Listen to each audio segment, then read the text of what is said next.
അങ്ങനെ കാത്തിരിപ്പിനൊടുവിൽ ഫ്ലാസ്ക് എന്ന ചിത്രത്തിന്റെ ആദ്യ റെസ്പോൺസാണ് ഇപ്പോൾ ആരാധകർക്ക് മുന്നിൽ പുറത്തുവന്നിരിക്കുന്നത്. അഡാപ്റ്റേഷൻ തന്നെയാണ് ഇന്നൊരു വീഡിയോ ഭാഗത്ത് നമ്മൾ നോക്കാൻ പോകുന്നത്. വീഡിയോയിലേക്ക് വരുമ്പോൾ വീഡിയോ ലൈക്ക് ചെയ്യുക, ചാനൽ സബ്സ്ക്രൈബ് ചെയ്യാൻ വേണ്ടി ശ്രമിക്കുക. ഷൈജു കുറുപ്പ്, സുരേഷ് കൃഷ്ണ എന്നൊക്കെ പ്രധാന കഥാപാത്രങ്ങളായെത്തി ഇന്ന് ജൂലൈ 18-ാം തീയതി റിലീസിനെത്തിയ ചിത്രമായിരുന്നു ഫ്ലാസ്ക്. ഏവരുമേറെ ആകാംക്ഷയോടെ ചിത്രത്തിൻ്റെ റിലീസിനായി കാത്തിരിക്കുകയായിരുന്നു. ചിത്രത്തിൻ്റെ ആദ്യ ഷോ ഇപ്പോൾ വിവിധ തിയേറ്ററുകളിൽ അവസാനിക്കുമ്പോൾ ചിത്രത്തിന് അത്യാവശ്യം മികച്ച പോസിറ്റീവ് റെസ്പോൺസ് തന്നെയാണ് ഇപ്പോഴും പുറത്തുവന്നുകൊണ്ടിരിക്കുന്നത്.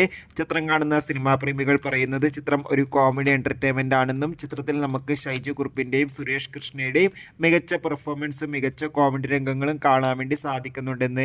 എന്തായാലും ഫ്ലാസ്ക് എന്ന ചിത്രത്തിൻ്റെ കൂടുതൽ റെസ്പോൺസിനായി നമുക്ക് കാത്തിരിക്കാം. ചിത്രത്തിന് ഓവറോൾ ഒരു പോസിറ്റീവ് അഭിപ്രായം ലഭിച്ചിട്ടുണ്ട്.